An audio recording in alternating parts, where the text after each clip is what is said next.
Hello everyone, আসসালামু আলাইকুম।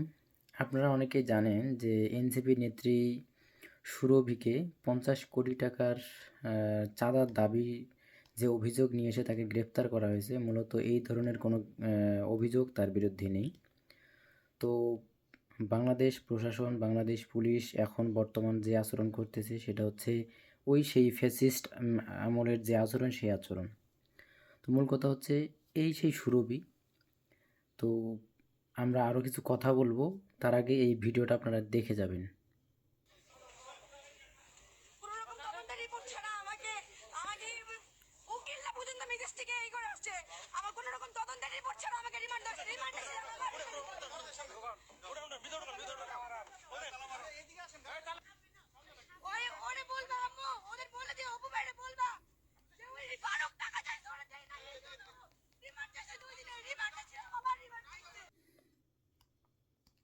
যাই হোক, পুরো ভিডিওটা আপনারা দেখলেন যে সুরভিকে কোনো ধরনের তদন্ত রিপোর্ট ছাড়া কিন্তু তাকে রিমান্ড দেওয়া হয়েছে।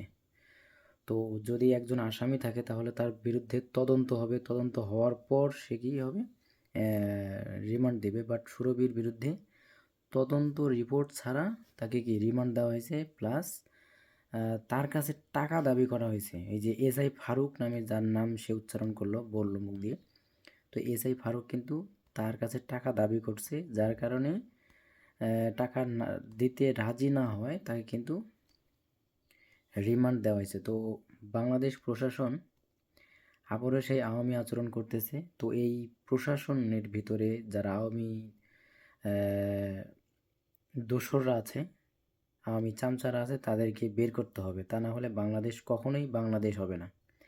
তো বাংলাদেশ কখনোই বাংলাদেশ হবে না যতক্ষণ পর্যন্ত এই প্রশাসন এবং সরকারের মধ্যে আওয়ামী ফ্যাসিস্ট লুকায়িত থাকবে। সুতরাং এই ফ্যাসিস্টের মূল উপড়ে ফেলতে হবে, ঠিক আছে? তো আমার মনে হয় বাংলাদেশের জনগণ আবারও জেগে উঠবে এই ফ্যাসিস্টের বিরুদ্ধে, এই আওয়ামী প্রেতাত্মাদের বিরুদ্ধে, ইনশাআল্লাহ। তো সবাই সবার পক্ষ থেকে, সবাই সবার দিক থেকে অবশ্যই যারা যুদ্ধ করেছে, জুলাইয়ে যুদ্ধ করে ফ্যাসিস্ট বিদায় করেছে, তাদের পাশে থাকতে হবে, তাদেরকে সাপোর্ট করতে হবে। খেয়াল রাখতে হবে যে আপনার আশেপাশে কোনো জুলাই যোদ্ধার শরীরে, কোনো জুলাই যোদ্ধাকে কেউ যেন ট্যাগিং দিয়ে কিংবা মিথ্যে মামলা দিয়ে ধরে নিয়ে যেতে না পারে, সেদিকে খেয়াল রাখতে হবে। কারণ এরাই হচ্ছে আগামীর ভবিষ্যৎ। এদের জন্যই কিন্তু বাংলাদেশে মানুষ মন খুলে কথা বলতে পারতেছে, মন খুলে চলতে পারতেছে, হ্যাঁ? তো এদেরকে সেভ করতে হবে। তো যাই হোক, দুঃখজনক ঘটনা। সবাই ভালো থাকবেন, সুস্থ থাকবেন।